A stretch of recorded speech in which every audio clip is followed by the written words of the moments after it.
Hello दोस्तों, video में तुम्हारा स्वागत है। क्योंकि हम आज दिखाने वाले हैं दोस्तों जेम स्टार बैंड का न्यू साउंड आ गया है। तो दोस्तों कौन सा कंपनी का साउंड है और कैसा लुक है वो मैं इस वीडियो में दिखाने वाला हूँ। तो दोस्तों वीडियो तक देखना और मिस मत करना, और हमारे यूट्यूब चैनल पर आप नए हो तो एक लाइक एक सब्सक्राइब कर देना। तो दोस्तों बिना देरी के वीडियो स्टार्ट करते हैं। तो दोस्तों फाइनली देख लीजिएगा जेम स्टार बैंड का न्यू साउंड और न्यू लुक।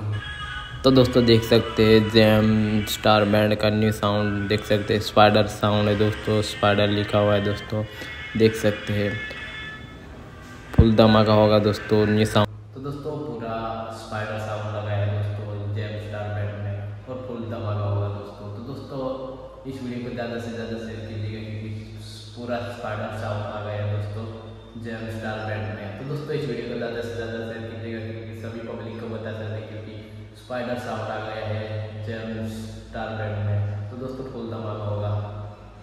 तो दोस्तों आज इतना है, मिलते हैं नेक्स्ट वीडियो में, तब तक टाटा बाय बाय।